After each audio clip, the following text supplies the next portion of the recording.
Sore itu cahaya matahari masuk lewat jendela besar sebuah rumah megah di pinggiran kota. Dari luar, rumah itu tampak sempurna. Dinding putih berlapis marmer, taman rapi, dan mobil mewah terparkir di halaman. Tapi di balik keindahan itu, ada satu ruangan kecil di belakang dapur, pengap dan nyaris tanpa cahaya. Disitulah seorang wanita tua bernama Mak Salmah tinggal. Tubuhnya kurus, rambutnya telah memutih seluruhnya. Ia duduk di tepi ranjang tua, menetap foto keluarga di tangannya. Foto lama saat anak-anaknya masih kecil. Ada Reno di sana, anak bungsu yang dulu tak pernah lepas dari pelukannya. Kini Reno sudah sukses, punya usaha besar, rumah luas, dan istri cantik bernama Dina. Tapi sejak pindah ke rumah itu, kasih sayang yang dulu hangat, perlahan berubah jadi dingin. "Bu, nanti makan ya, saya ada acara keluar." Suara Dina terdengar dari luar kamar. Dingin, cepat, tanpa sedikit pun sapaan lembut. Mak Salma hanya mengangguk, meski pintu tak dibuka. "Iya nak," jawabnya lirih, tapi suaranya tenggelam oleh deru mobil yang melaju pergi. Di ruang depan, tawa dan percakapan sering terdengar setiap malam. Tapi di kamar belakang, hanya suara detik jam yang menemani. Kadang Mak Salmah berjalan pelan ke dapur, memanaskan lauk sisa kemarin, lalu makan sendirian. Tak ada yang menemani, tak ada yang menanyakan kabar. Namun setiap malam sebelum tidur, ia masih berdoa dengan penuh kasih. "Ya Allah, jaga anakku, jangan jadikan kesibukannya menjauhkan dia darimu." Ia tak pernah mengeluh, tak pernah marah. Karena di hatinya, kasih seorang ibu selalu lebih besar dari luka yang ia rasakan. Malam pun tiba. Rumah itu kembali sunyi. Dari kamar belakang, suara lirih terdengar. Tangis yang ditahan di atas sajadah lusuh. Tangis seorang ibu yang rindukan pelukan anaknya sendiri. Dan hanya langit yang tahu bahwa rumah megah itu sebenarnya sudah lama kehilangan kehangatan. Hari itu, rumah besar itu tampak lebih ramai dari biasanya. Dina sedang mengadakan arisan bersama teman-teman sosialitanya. Meja ruang tamu penuh dengan kue mahal. Aroma parfum wangi memenuhi udara. Semua orang tertawa, berbagi cerita tentang liburan dan belanja. Namun, di pojok belakang rumah, suasana berbeda. Mak Salmah duduk sendirian di kamarnya, menatap lantai dingin tanpa suara. Ia sempat ingin keluar menyapa tamu, tapi sebelum sempat melangkah, Dina sudah mendahuluinya. "Bu, nanti jangan keluar dulu ya, biar tamu-tamu nyaman. Takut mereka kasihan lihat ibu," katanya datar sambil tersenyum kaku. Mak Salma hanya menunduk. "Iya nak, ibu nggak apa-apa di sini aja." Dina pergi tanpa menoleh lagi. Jam terus berdetak.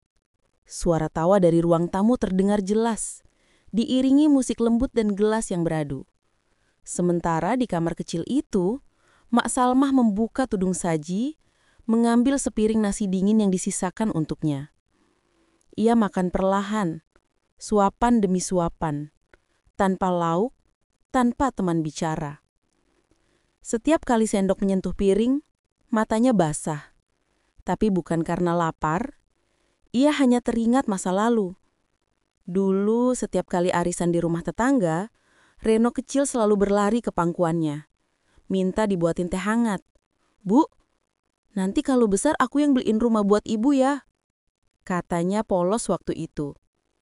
Kini, Reno benar-benar membelikan rumah besar. Tapi di dalamnya, justru ibu yang merasa seperti tamu. Hening. Mak Salmah menatap jendela kecil di kamarnya. Langit sore tampak muram, awan menggantung berat. Ia menarik nafas panjang dan berbisik lirih. "Ya Allah, jangan biarkan anakku jauh dari rahmat-Mu, meski dia lupa pada ibunya." Air matanya jatuh, menetes di atas nasi di piringnya. Gerimis pertama sore itu pun mulai turun di luar sana. Seolah langit ikut menitikan air mata yang sama. Beberapa hari berlalu sejak arisan itu. Sejak saat itu pula, tubuh Mak Salamah mulai melemah. Nafasnya sering terengah, langkahnya semakin lambat. Tapi di balik tubuh renta itu, hatinya tetap sabar. Tak ada keluhan, hanya doa yang tak pernah berhenti. Suatu malam, saat lampu rumah sudah padam dan semua tertidur, Mak Salma duduk di tepi ranjang dengan cahaya lilin kecil. Di tangannya, selembar kertas lusuh dan bolpoin yang hampir habis tintanya. Ia ingin menulis sesuatu yang tak pernah sempat ia ucapkan. Tangannya bergetar saat menulis huruf demi huruf. Tulisan itu miring dan goyah, tapi setiap kata keluar dari hati yang paling dalam. Nak Reno, ibu tidak butuh rumah besar atau pakaian bagus. Ibu hanya ingin duduk di sampingmu, mendengar ceritamu seperti dulu. Ibu rindu saat kamu memeluk ibu sebelum tidur. Ibu tidak marah, Nak. Ibu hanya takut tidak sempat bilang kalau ibu selalu bangga padamu. Air matanya menetes di atas kertas, membuat tulisan itu sedikit kabur. Tapi ia tetap tersenyum kecil, seolah lega telah menuliskannya.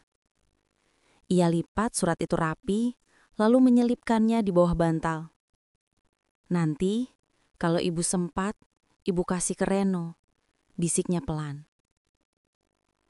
Namun kesempatan itu tak pernah datang. Reno semakin sibuk dengan pekerjaannya, pulang larut malam, lalu berangkat pagi-pagi lagi. Kadang suara pintu rumah terdengar, tapi tak pernah ada langkah kaki menuju kamar belakang itu. Suatu malam, Reno sempat berhenti di depan pintu kamar ibunya. Ia ingin masuk, tapi Dina menahan. "Udahlah, biarin aja, ibu pasti udah tidur," katanya acuh. Reno terdiam. Ia menatap pintu itu sejenak, lalu berbalik pergi. Sementara di balik pintu, Mak Salma masih terjaga, menatap arah yang sama, berharap pintu itu diketuk. Tapi yang datang hanya angin malam, membawa dingin dan sepi. Dan di bawah bantal itu, surat kecil tetap tersimpan, menunggu hari di mana ia akhirnya dibaca, meski sang penulisnya mungkin sudah tak lagi ada. Pagi itu langit tampak kelabu.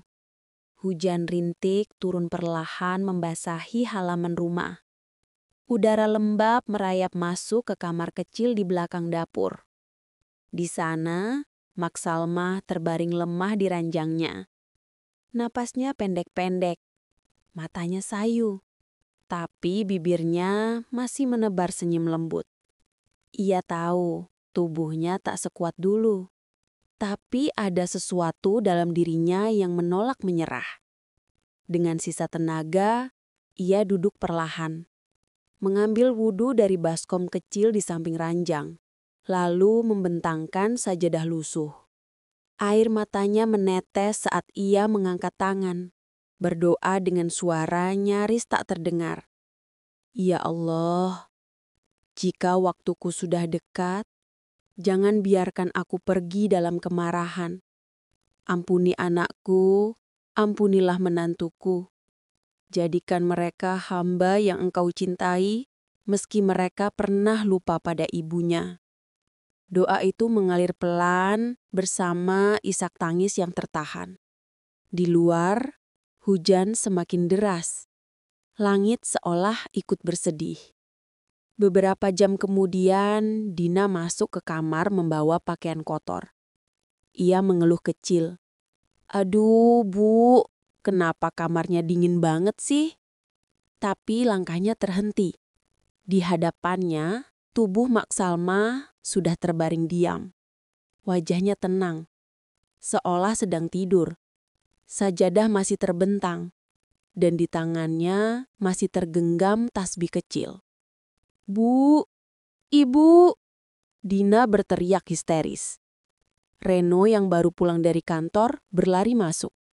Ia memeluk tubuh ibunya, tapi yang ia rasakan hanyalah dingin. Di bawah bantal, ia menemukan selembar kertas lusuh. Surat yang belum sempat ia baca.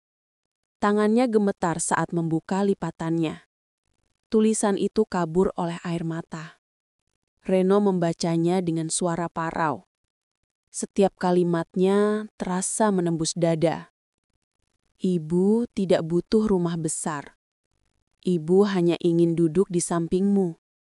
Reno menangis. Dina pun ikut terisak. Di luar, hujan turun semakin pelan. Bukan hujan badai, tapi gerimis lembut yang seolah menandakan sesuatu. Langit sedang menangis bersama bumi. Dan di tengah gerimis itulah Mak Salma pulang dengan tenang.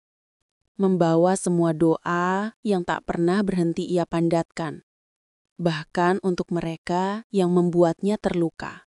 Hari pemakaman itu datang dengan langit yang masih berwarna abu-abu. Hujan belum berhenti sejak pagi, hanya berganti menjadi gerimis lembut. Orang-orang berdatangan membawa payung, mengiringi jenazah Mak Salmah menuju pemakaman kecil di ujung kampung. Reno berjalan paling depan, menunduk tanpa suara. Di pelukannya masih tergenggam tasbih kecil milik ibunya. Dina mengikuti di belakang, matanya sembab, wajahnya pucat. Tak ada lagi riasan, tak ada lagi suara perintah, hanya diam dan rasa sesal yang menyesakkan. Di tepi liang lahat, seorang ustadz memimpin doa. Suaranya tenang, tapi menggetarkan hati. Sungguh, Allah mencintai hambanya yang sabar. Hujan hari ini bukan kebetulan.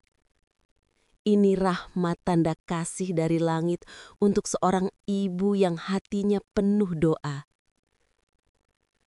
Kata-kata itu membuat Reno tak kuasa menahan tangis. Ia berlutut di samping makam, menggenggam tanah basah. Suaranya pecah di tengah gerimis. Bu, maafin Reno, Bu. Reno gak semput jagain ibu. Reno terlalu sibuk, terlalu takut melawan dunia. Sampai lupa siapa yang paling mencintai Reno tanpa syarat. Hujan perlahan turun lebih deras. Tapi anehnya, angin sama sekali tak bertiup. Butiran air jatuh perlahan, lembut, seperti belayan kasih yang turun dari langit. Dina menatap ke arah makam, air matanya jatuh satu persatu. Ia teringat bagaimana dulu melarang ibu mertuanya keluar kamar hanya karena malu. Kini rasa malu itu berubah jadi penyesalan yang tak bisa ditebus oleh apapun. Bu, maafkan aku, bisiknya lemah. Setelah doa selesai, Reno berdiri dengan mata yang sembab. Semua orang mulai pergi, tapi ia tetap di sana. Menatap gundukan tanah itu lama sekali. Ia tahu, tak akan ada lagi suara lembut yang mendoakannya setiap malam. Tak akan ada lagi tangan tua yang memegang bahunya dan berkata, "Hati-hati, Nak." Dan di atas makam itu, gerimis terus turun. Seolah langit sendiri belum rela berhenti menangis. Sejak hari pemakaman itu, hidup Reno tak lagi sama. Rumah besar yang dulu terasa megah, kini seperti kosong dan dingin. Tak ada lagi suara ibu yang memanggil namanya. Tak ada aroma masakan sederhana dari dapur belakang. Setiap sudut rumah terasa sunyi, sepi yang menyesak. Setiap malam Jumat, Reno selalu datang ke makam ibunya. Ia membawa bunga melati dan duduk lama di samping nisan sederhana itu. Kadang ia berbicara pelan, seolah ibunya masih bisa mendengar. "Bu, Reno rindu. Dulu, Reno pikir ibu cuma butuh uang, rumah bagus, fasilitas. Tapi sekarang, Reno baru paham yang ibu butuh cuma kasih sayang." Air matanya jatuh satu persatu, bercampur dengan tanah basah yang masih lembut. Di atas sana, langit kembali menitikan gerimis kecil, lembut seperti dulu saat ibunya pergi. Dina pun berubah. Sejak kepergian Mak Salmah, ia tak lagi hidup dalam kesombongan. Ia kini lebih sering menemani suaminya ke masjid, belajar mengaji, dan membantu fakir miskin di sekitar rumah. Dalam hatinya, ada rasa bersalah yang dalam, tapi juga tekad untuk memperbaiki diri. Suatu malam, saat Reno pulang dari makam, hujan turun pelan. Di tepi jalan, ia melihat seorang nenek tua berjalan tertatih membawa kantong belanja. Tanpa pikir panjang, Reno turun dari mobil dan memayunginya. "Ibu, sini, biar saya bantu."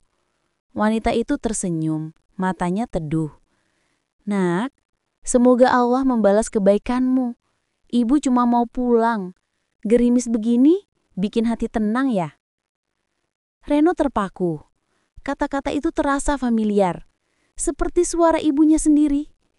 Ia menatap langit dan air matanya kembali mengalir. "Iya, Bu, gerimis memang bikin hati tenang."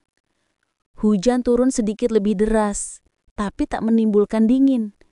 Justru ada hangat yang turun bersamanya. Hangat yang dulu pernah hilang, kini kembali hadir dalam bentuk rahmat. Dan sejak malam itu, setiap kali langit menitikan gerimis, Reno tahu.